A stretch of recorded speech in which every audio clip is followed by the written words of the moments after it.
Buenísimo. Hola. Hola.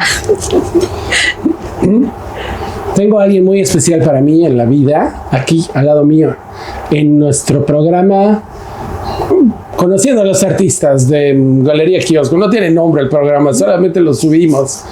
Lo empezamos a subir porque necesitábamos archivos de los artistas y que ellos nos comenten algunas cosas. La persona que yo tengo acá en especial, Alejandra Rodríguez. Alarcón. Alejandra Alarcón Rodríguez. La conozco de que somos niños. Yo tenía, ahorita estábamos haciendo cuentas, yo tenía 16, ella tenía 14 más o menos. Estábamos en el mismo colegio y de ahí es que la conozco. Curiosamente, pese a que uno conoce un montón de gente a través de la vida, hay gente como que con la que uno no se desvincula y no se pierde. Entonces yo todavía conozco mucho de su historia desde que es una niña hasta que se ha convertido en la gran artista que es hoy en día. Alguien admirable con unas horas llenas de emoción. Ahora está aquí, vive en México y la tengo acá porque tiene tiene una exposición en Nube Gallery, ella sola. Entonces está acá con nosotros y la exposición es este jueves. ¿Quieres decir algo? ¿Presentarte? No, pues soy Alejandra, estoy muy feliz de estar acá con Rodrigo, que como dice, nos conocemos desde casi toda la vida. Ajá. Entonces vamos a ir haciendo más o menos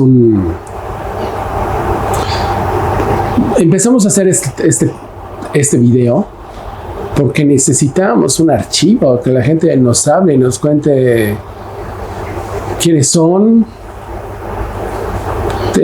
cuándo tuvieron las inquietudes artísticas, digamos que primigenias, y cómo se encuentran ahora, cómo se miran a sí mismos y cómo miran sus prácticas.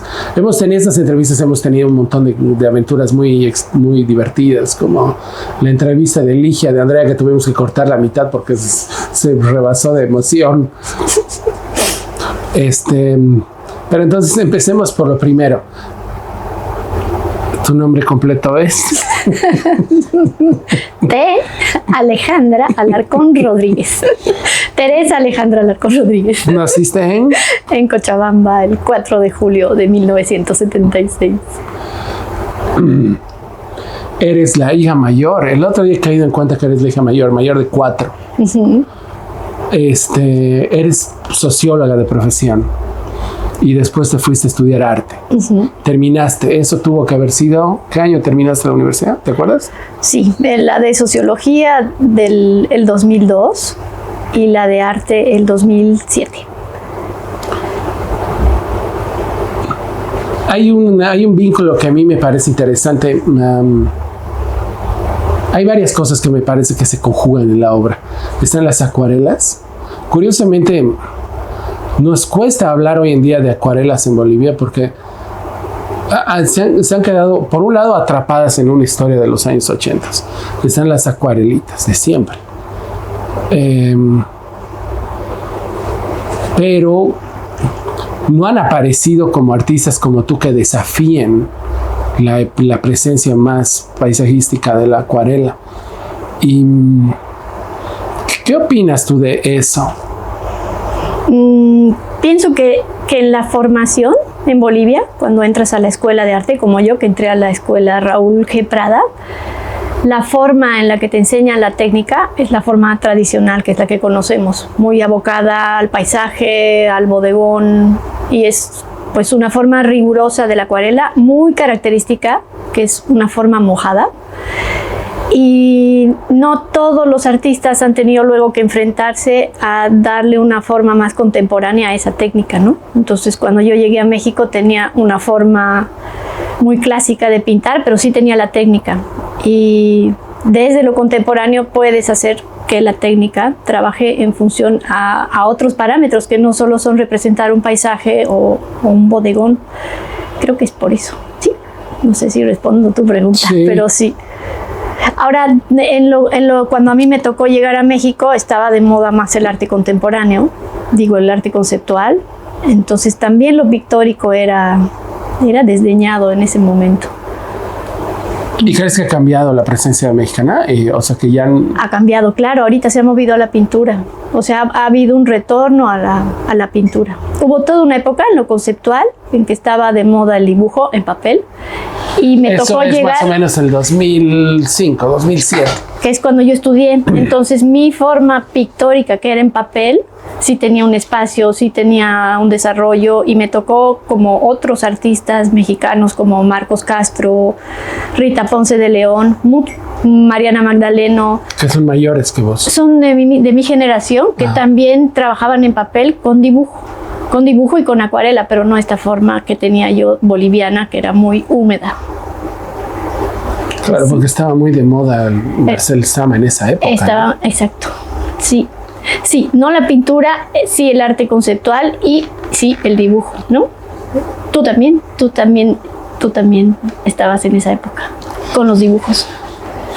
Sí, pero yo soy un mestizo, ¿no? Yo nunca llegué a tener una práctica mexicana, tengo una cosa híbrida ahí. Todos tenemos. Todos tenemos. Sí. Yo no sé si todos tenemos, pero vos y yo tenemos una... Sí.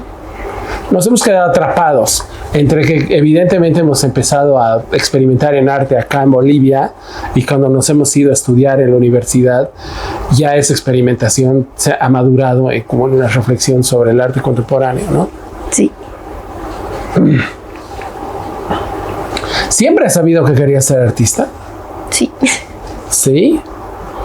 Sí. Ahora que estaba en Cochabamba, encontré un cuaderno de cuarto básico que decía: cuando sea grande, quiero ser pintora y antropóloga.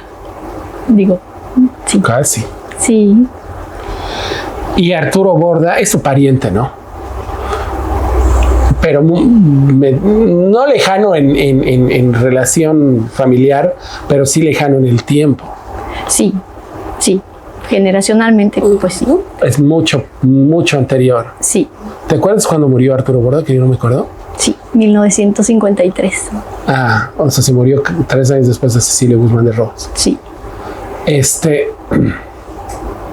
¿Y crees que influenció en tu vida? Sí. Yo no sabía y lo supe después, y cada vez soy más consciente. O sea, toda mi infancia, toda mi casa estaban con sus cuadros. O sea, el espantapájaros estaba en el pasillo.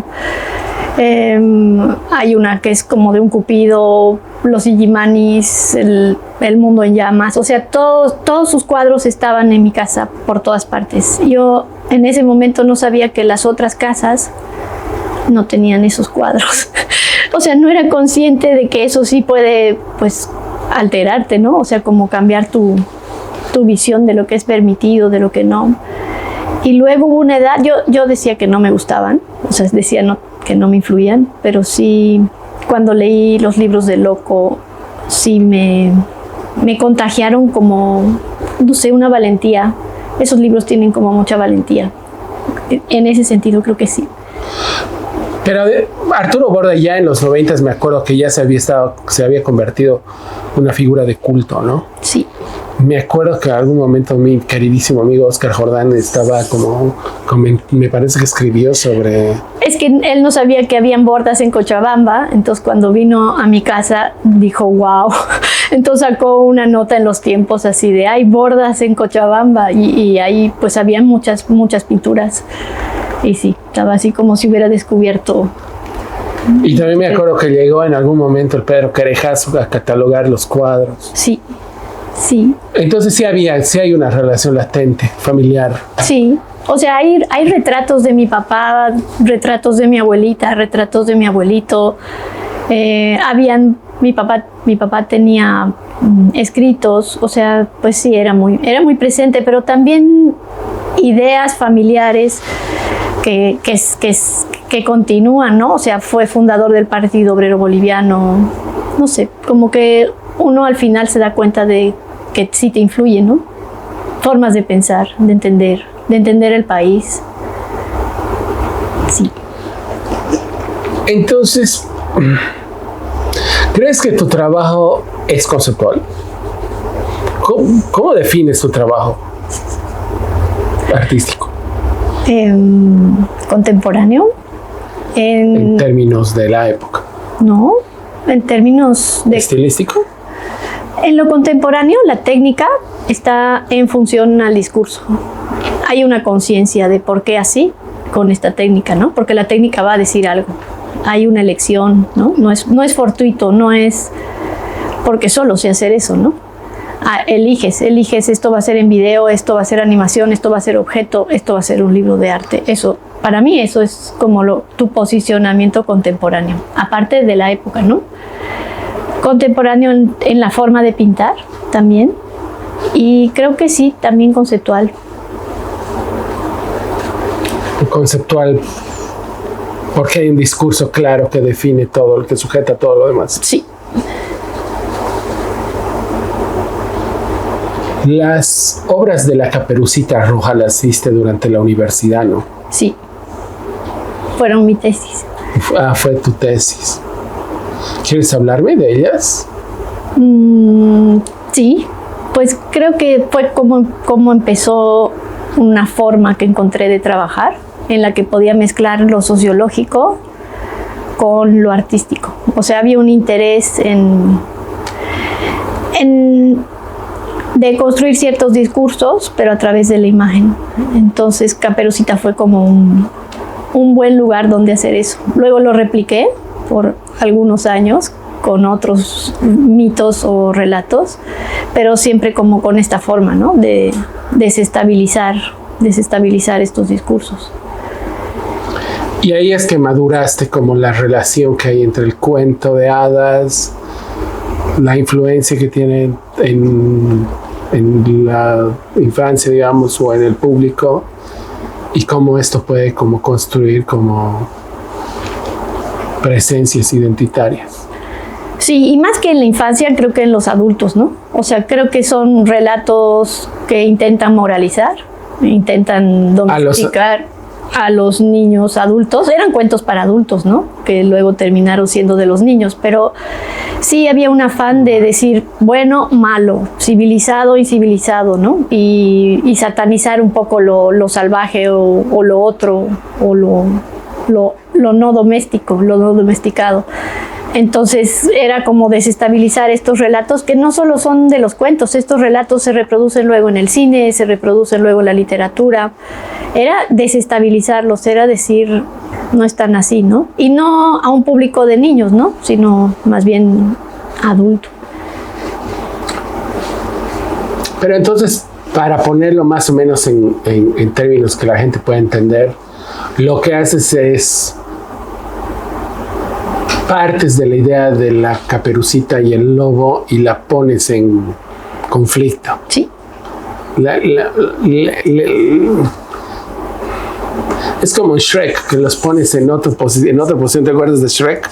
Que aparecen los de los cuentos de hadas jugando otro juego. Sí, pero además me gusta la ambigüedad. Es como no dicotómico, ambiguo para que puedas entender algo más complejo, ¿no? Porque al final estos cuentos siempre hacen bueno o malo, ¿no? La bruja, la no bruja, la madre buena, la madre mala. Entonces lo que hacía era intentar mostrar que es más complejo, no hay bueno ni malo, ¿no? Ambos son el otro lado. Sí. Eso es lo que dijo tu tesis. Sí. Pero en tu tesis, en esas obras de la Caperucita Roja, no vamos a hablar de tu tesis porque no la conozco, no la he leído. Leí de la de sociología, valga la aclaración, no era la misma. Pero me acuerdo que hay como estas imágenes de estas piernas que son tentativamente femeninas, llenas de pelos. Hay como relaciones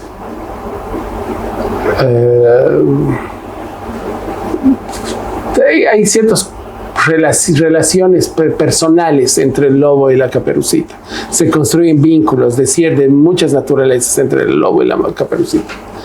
Entonces no es uno que se la quiere comer a la otra y la otra se la pasa escapando, no es eso, es todo. Pero tampoco es así como una escapa y el otro ataca y una se defiende y el otro está detrás de ella, no es eso, hay muchas cosas. Es un florecimiento de posibilidades. Sí. sí, de devenires, dicho teóricamente. O sea, porque al final ella también es salvaje, ¿no? Ella también es loba. Y el frágil también, ¿no? Hay unas donde ella lo atrapa, le pone como una camisa de fuerza, ¿no? Lo domina, sí. O se domina, no sé. Si es que es ella misma, ¿no? ¿Hay algo rizomático ahí? Sí, totalmente. Y en todo mi trabajo. O sea, totalmente. Son caminos que uno va buscando, a veces tienen más camino y otros que no. Luego a veces los vuelvo a retomar, o sea, como trabajé de nuevo ese mito de otra forma con Perséfone después, que no es un cuento de hadas, sino un mito griego, y lo retomé como si fuera ya una Caperucita más madura. Y nuevamente, o sea, el relato oficial dice que es raptada y violada por el Hades, en lo que yo intenté, no. Pero cuando aparecen los pulpos, yo tengo esta memoria clara de alguna vez que estábamos en una feria de artes, en algún lado, no sé dónde pudo haber sido. Tenemos muchas historias de lo que nos pasó en Chile, en Argentina, en Colombia. Nos pasaron muchas cosas, pero no vamos a entrar en ese debate. Por favor, nos van a reír. Pero me acuerdo claramente que tú hablabas desde una subjetividad sobre una de las obras del pulpo y que hablabas de toda la simbología que tenía como una aproximación profundamente personal. Sí, o sea, en la serie El olor del clan dije, no voy a partir de un mito, no voy a partir de un relato preexistente, sino voy a construir uno. Entonces hice como un orden mítico sobre mi familia y quería tocar los temas de la pertenencia, de lo que somos capaces de hacer por pertenecer, de la conciencia del no pertenecer y querer pertenecer. Entonces, en esa serie hice eso, trabajé sobre la familia, pero ya no a partir de un mito existente, sino construyendo un orden detrás, ¿no? Ahora no necesito contar el orden, no necesito contar qué es, pero sí hay una idea que se repite, que es, a veces para pertenecer nos enfermamos y a veces es mejor pertenecer que estar sano. Voy a contar una cosa, al margen. La semana pasada estaba en la presentación del nuevo libro de los hermanos Loaiza, que son muy amigos míos, mi queridísimo Álvaro, y estaban ahí en la presentación del libro, y cuando hablan del proceso, están hablando de un libro que escriben entre dos personas. Y ya claro, yo cuando llegué a la presentación me pensé en una cosa que la que siempre pienso y en lo que la gente que me conoce sabe que es algo que todo el tiempo me toca la puerta, es cómo sabes que la obra está terminada y cómo sabes que la obra evoca lo que tú estás evocando o lo que tú buscas. Pero en el caso, para terminar lo de mi anécdota con la presentación del libro de los Loaiza, me parecía increíble que ellos tienen un trabajo de hermanos conjunto en el que uno escribe un pedazo, el otro lo revisa, lo edita y se lo pasa al otro, y entonces se da un ciclo que a mí me parece complicadísimo, en el cual los dos fungen de autores y los dos fungen de editores del texto, que me parece a mí loquísimo y que es algo que los artistas visuales no están acostumbrados a hacer. Sí. Porque yo trabajo en mi casa, sí. Hago lo que sea que haga, lo hago ahí y lo presento ya como una obra terminada. Tal vez tengo una ayuda tangencial, curatorial, que me va a apoyar de alguna forma, pero esencialmente el problema es mío y lo voy a resolver yo solo. Entonces, agarrándome de todo esto, hay una conciencia de que es tan personal que la gente no lo entiende y no se puede entender. No hay manera de acceder a lo que tú dices. Sí hay. Sí hay. O sea, si tú ves la serie, hay unos personajes que tienen unos calcetines con puntitos, que es una enfermedad, varicela. Ajá, que es algo que me acuerdo bien. Tú le explicabas a esta persona que los... Okay. Sí, y hay otro personaje que no tiene calcetines y se enferma de la piel. Para pertenecer, se enferma de la piel. No lo han aceptado en ese grupo. Eso se entiende porque está codificado. Pero para eso tienes que conocer toda la serie. Pues sí, eso sí. Luego, hay las personajes pulpos moradas, nunca se cortan. Las verdes se cortan. Las verdes se han mutilado porque no quieren ser violetas. Eso se ve, no necesitas ninguna explicación. Si pones la serie completa, ves, las moradas nunca se cortan. Las verdes están cortadas y las verdes se intentan construir de otra forma. Eso puede hablarte de cualquier familia en este mundo. Te puede hablar de cualquier clase de ser humano o humana. No sé. Pero yo no estoy hablando de eso. Yo estoy hablando sobre la visualidad de la obra, no sobre lo que la Todo obra esto es visual. Todo esto es visual. Las moradas nunca se cortan, las verdes se cortan y se vuelven a coser. Los personajes todos tienen calcetines, menos uno. ¿Por qué? Porque quería hablar de la pertenencia. Todos los que tienen calcetines son de la misma familia, porque nunca en la vida he hecho un calcetín de otra forma más que de la misma.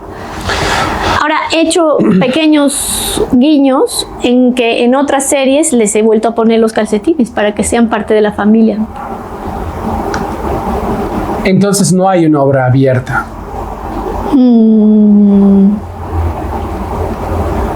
No sé. Porque Ramiro Garavito hubiera insistido en que el espectador tiene la libertad de entender lo que quiera. El espectador, hay una obra abierta, el espectador tiene la libertad de entender. Me han escrito contándome lo que han entendido y he dicho, wow, siempre hay una obra abierta. Siempre hay, siempre habrá. Y qué bueno que siempre hay, siempre habrá. Por eso también no me interesa que la vean junta. La serie. No importa. Pero no se puede ver la obra de las series junta, ¿no? No se puede. No se puede y la he expuesto separada y separada también funciona. Hay una película sobre el mundo del arte que pese a lo boba que es, a mí me divierte mucho, que se llama Sin Título, porque es una película sobre el mundo del arte, entonces es sin título, ¿no? Y alguien en la película dice una cosa que me parece interesante, dice, hay cosas que a veces son tan personales que no deberían salir al público. Y los demás lo miran con cara de, esto es más crítico que la obra personal que estamos viendo en la pared. Y es complicado, ¿no? Porque en el fondo siempre es personal y siempre vas a verlo desde ahí. No se puede, o sea, no te puedes dislocar pues de todo lo que sabes para tratar de verlo desde otro lugar. Pero el arte es poder transformar eso en algo más universal. Por eso cuando alguien ve la obra, o sea, esos pulpos, por ejemplo, han habido personas que la han comprado porque decían, soy esa. ¿Y cómo otra persona puede decir, soy esa? Porque has logrado hacer esa síntesis de algo humano, sin tener que contar qué te pasó. Pero está sublimando todo eso está sublimado. Ella está entendiendo lo que ella quiere entender, no lo que tú estás sugiriendo. Cada quien va a entender lo que quiere entender siempre. No se puede evitar. No se puede evitar. Y si uno es muy riguroso y muy estricto y quiere explicar solo lo que quiere explicar y no quiere aceptar que los demás tienen una libertad de entender lo que quieran, pues uno está muy mal. ¿Está mal? Sí. Eso quiere decir que yo no tengo, que mi arte no es un imperio en el que mando solo yo. Exacto, Rodrigo. No mandas. No mando en mis obras. No. En tu universo sí. En cómo se ha recibido, no. No, imagínate que uno tenga que ir a explicar a todos qué quiso decir. Pero es que no se trata de explicar, se trata de imponer. o de imponer. Máximo podrás escribir tu texto, máximo podrás publicar la obra junta, máxima le podrás decir a tu amigo curador que por favorcito ponga... No te olvides de los granos. Ajá, de que ponga por favor eso que tú quieres. Incluso cuando escriben en los textos, otras personas no puedes hacer nada. Pero he vuelto a tener esa sensación contigo, con una obra que estábamos mirando nosotros el viernes, el día que llegaste, que es el viernes. Martes, creo. Martes, no sé, la semana pasada.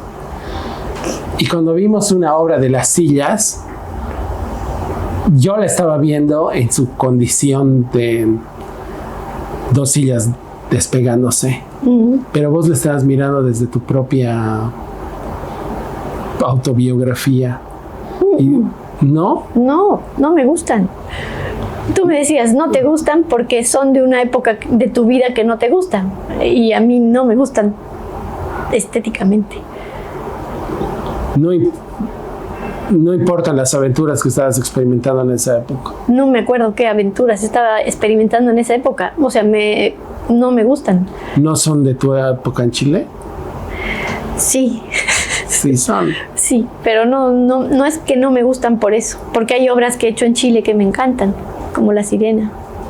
Es que hay una cosa que me parece bien importante. Sí están vinculadas con tu vida. Las obras, de alguna forma. Sí. Algo que, por ejemplo, Florencia, que está detrás de la cámara, diría que pondría en profundo cuestionamiento, no en tu obra, pero sí en general en todas las obras, ¿no? Porque todo el tiempo estamos hablando de lo mismo, de la capacidad formal de la obra de arte. ¿Tienes algo que decir? Para los que no sepan, Florencia Cadel 11LM está aquí atrás de la cámara. Y se está riendo. Entonces, en algún momento fuiste mamá. Después ya. Hiciste así como un tránsito de México, Bolivia, Chile, México, y en el proceso te la pasabas de viaje por todo el mundo. Antes de ser mamá. Mucho antes de ser mamá. Como que ya... Bueno, pero ¿quieres hablarme sobre el tema? ¿Cuándo fui mamá? No, me parece que tú crees que has dejado de viajar porque eres mamá, o porque el mundo del arte estaba cambiando, o porque el circuito te estaba demandando otras cosas. Sí tiene que ver el ser mamá. Cuando eres mamá, pues te gusta crear unas condiciones de vida constantes. Sí, pues sí. Y antes de ser mamá, pues hemos viajado a ferias, o sea, te llamaban y te decían, vamos a ir a Chile, a Chaco, vamos a ir a, pues no sé, me fui a todos lados, o sea, me fui a una residencia en Barcelona, luego me fui a las Islas Azores, no sé, o sea, eras tú, tus acuarelas, tus pinceles y me voy, ¿no? Me voy donde... Hasta terminaste en la Bienal de Venecia, me acuerdo, en algún momento, tuvo que haber sido en 2007, seguramente. Sí, o sea, era muy, muy ligera. Y como la acuarela además es muy transportable, o el video, pues era muy fácil.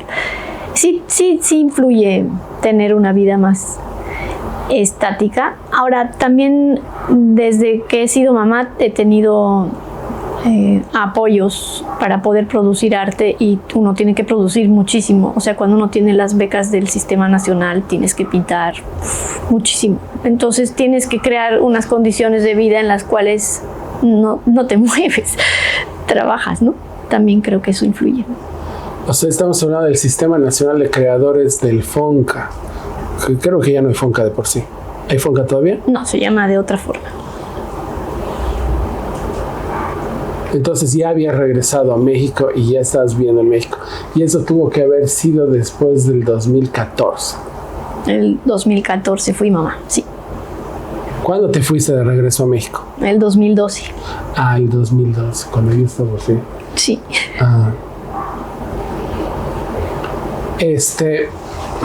Entonces ya llevas nacionalizada por muchas naciones, por muchas razones. Estabas nacionalizada antes y ahora tienes un hijo que te nacionaliza también, mexicano. Sí.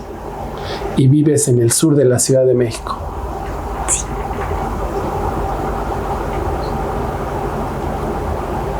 ¿Es diferente la Ciudad de México a Cochabamba? Sí, claro, por supuesto, es infinitamente diferente en unas cosas y pero muy parecida en otras. O sea, pues en el sentido del clima es igual, o sea, se siente igual. En el sentido de la calidez de las personas también, es como muy latino y muy caótico, como somos acá. Un poquitito menos. Un poquito menos, sí. Y lo otro que yo creo que también hace que para mí sea muy parecido es que yo pues no salgo mucho, entonces no me enfrento al monstruo de ciudad que es México, Ciudad de México. ¿Y en Bolivia salías? No. Mi mamá el otro día me dijo, Alejandra, da lo mismo en cuál país vivas, porque no salgo mucho de mi casa. Pero si saldrías, ¿a dónde irías? Es que yo te puedo decir qué hacía yo en la Ciudad de México. Es que tú sí. Sí, ¿dónde iría? No, yo no iría. Rodrigo iría a muchos lugares en la ciudad, pero además el antiguo Rodrigo. El de ahora no sé. Pero el de ahora sigue comprando discos y el de ahora sigue buscando chucherías. Irías a la Lagunilla. A la Lagunilla y a Tepito. A Tepito, al Chopo. Que ya no deben haber. Bueno, pero hemos usado el Chopo, me parece que... De hecho están regresando los CDs. Yo creo que en un día de estos vamos a volver a comprar CDs de nuevo. Ya los vinilos ya volvieron. Que están totalmente coleccionados. El otro día en el súper en Costa Rica estaban vendiendo vinilos y yo me di pensaba en el súper.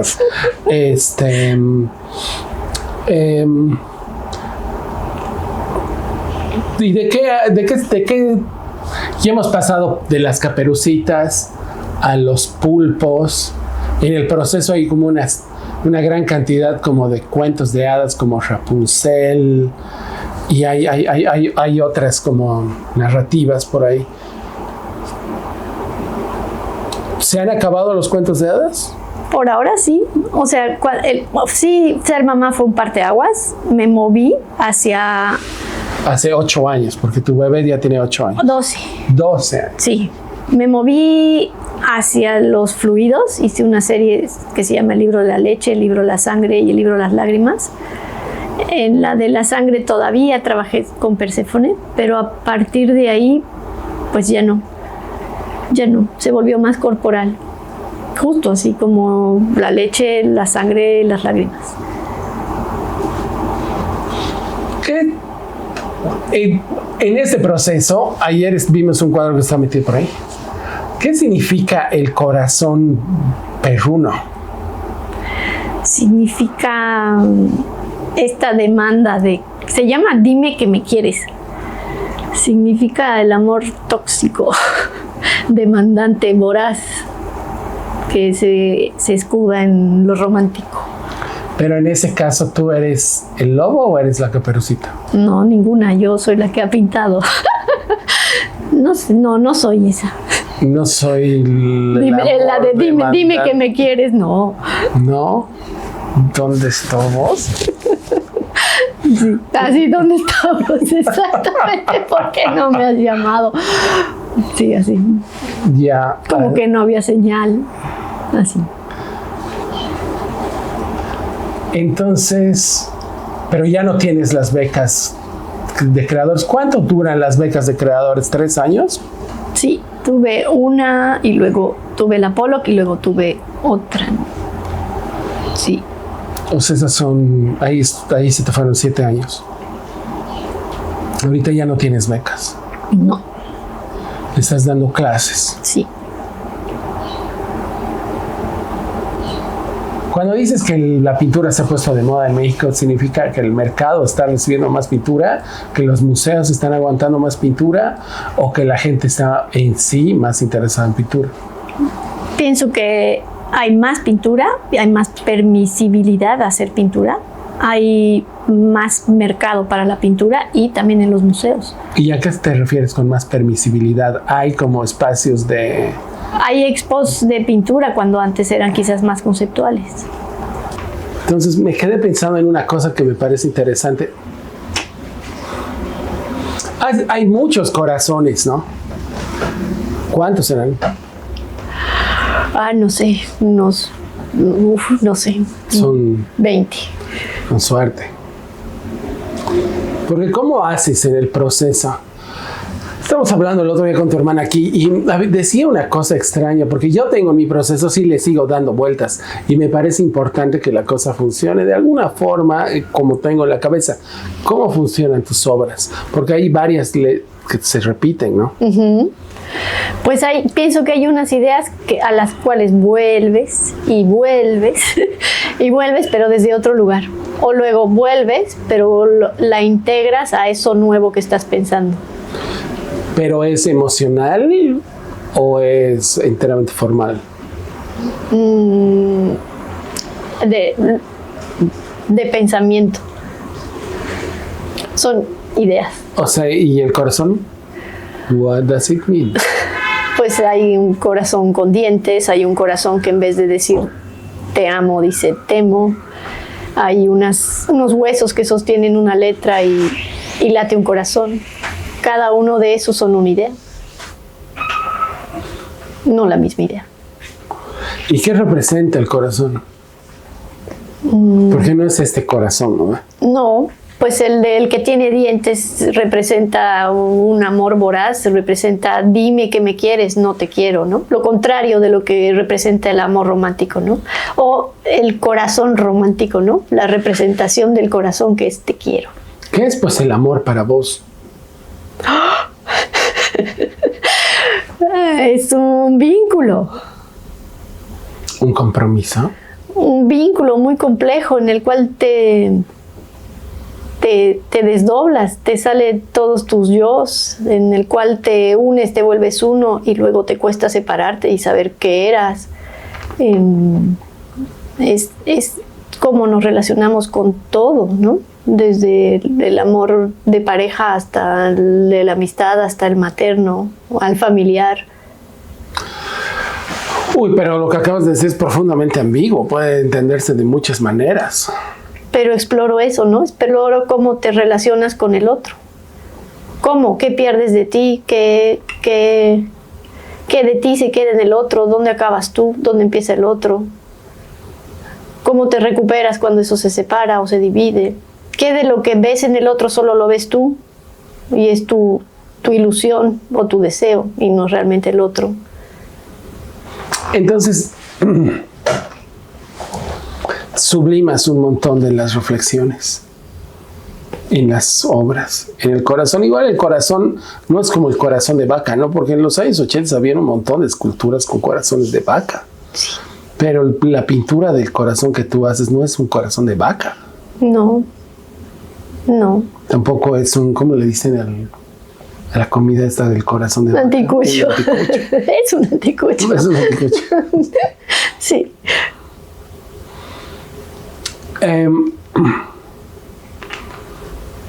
¿Qué crees que va? ¿Has dejado de hablar de tus situación familiar, de tus relaciones familiares, de tu historia personal en las obras? No, y sí. A ver, dime. Un día hemos hablado de eso y me dijiste que ya no querías como hablar tanto sobre ti y sobre la vida familiar. No hablo de mi vida familiar, pero hablo de cosas que le pasan a mi familia, claro. O sea, cuando tenemos esta edad, pues está más cerca la muerte. Entonces me pregunto cosas. Bueno, yo pasé por una aproximación a la muerte muy chico, así que yo te he contado eso, ¿no? Soy como el gurú de la muerte de mis amigos. Me llaman cuando están enfermos para que les dé algún tipo de asesoramiento sobre la muerte y yo les digo... Sobrevivirán. Bueno, yo creo que ¿qué les digo? Que si vas a, ¿sabes qué les digo? De verdad les digo. Si alguien se va a morir, le diría, no tengas miedo, no estás solo. Eso es algo que aprendí con mi experiencia cercana a la muerte. Sí. Porque tienes harto miedo. Todos tenemos harto miedo, ¿no? Sí. Claro, pero cuando yo asumo que cuando lo estás viendo a mediano plazo, te vas a morir despacito, te vas a llenar de temor. Eso aprendí. No sé si estoy listo para estar dando consejos sobre el tema, pero... ¿Y cambió tu forma?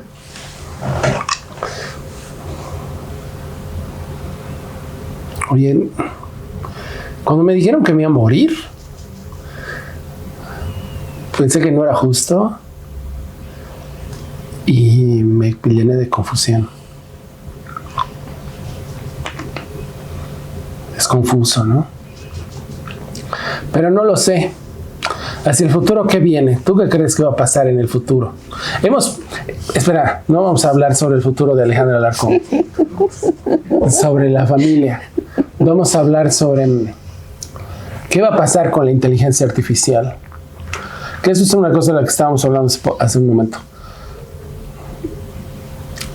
¿Qué opinas? O sea, te digo lo que yo opino. A mí me llena de terror que hay un montón de cosas que la inteligencia artificial está haciendo por mí y bastante mejor que yo. Y eso me llena a mí de terror. Pero no sé qué opinas tú.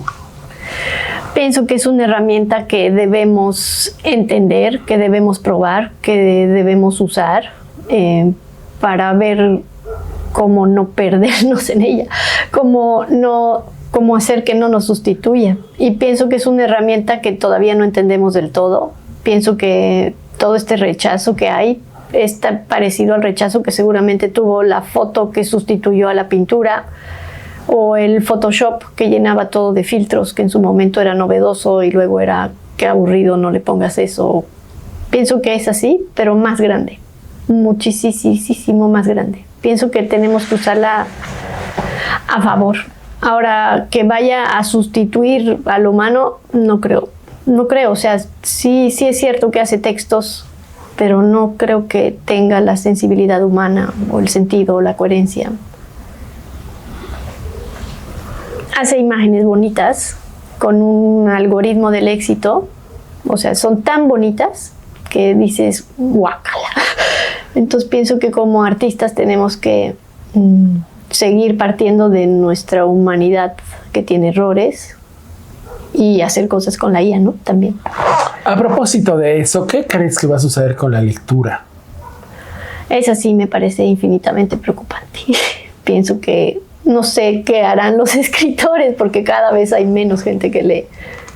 Cada vez hay más videos de 13 segundos que logran captar tu atención más rápido que el primer gran párrafo de un libro, ¿no?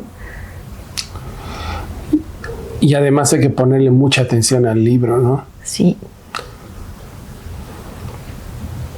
Eso está... un historiador antes de ayer me decía, ya nadie lee. Nadie. Y es muy preocupante. Aún así, una cosa, y te comparto algo.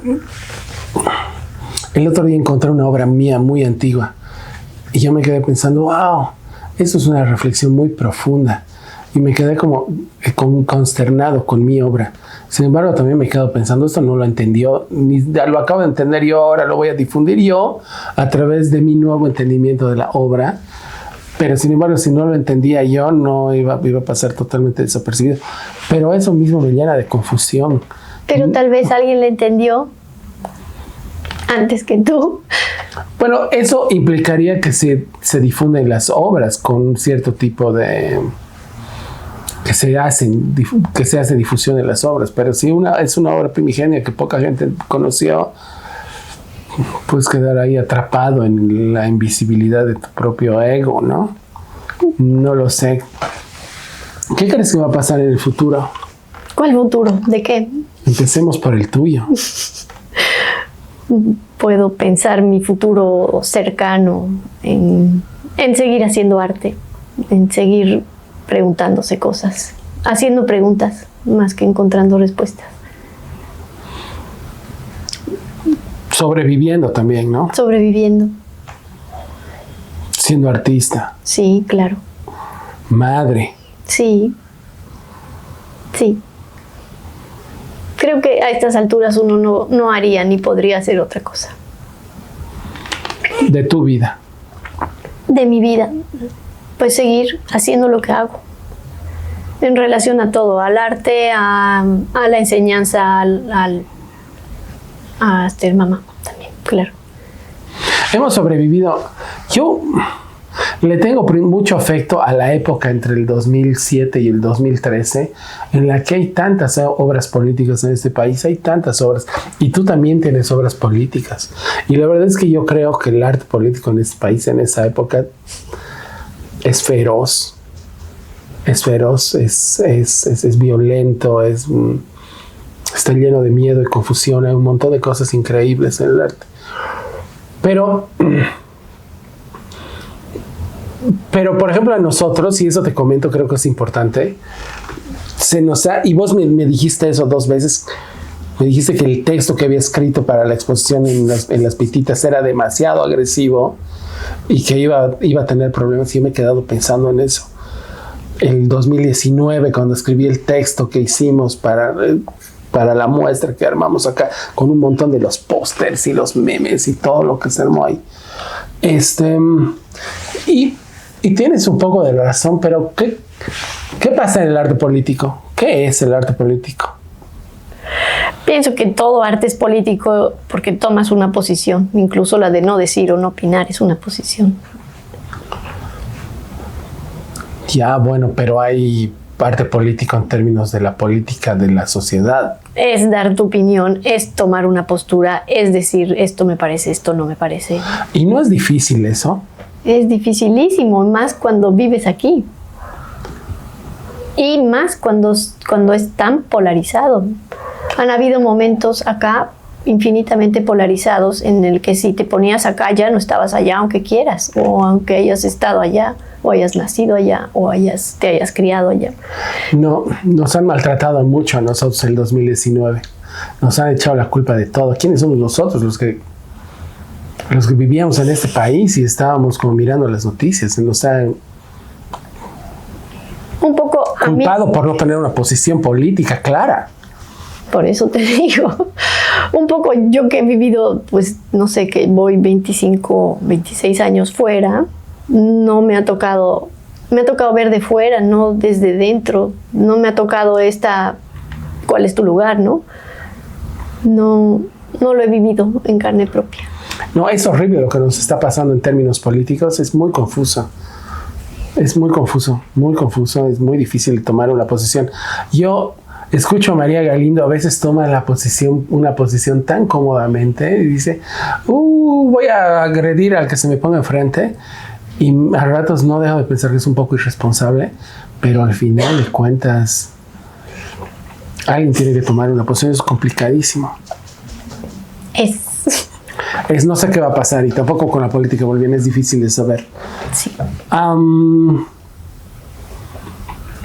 No sé si quieres despedirte y decirnos algo más personal. Nos vemos el jueves.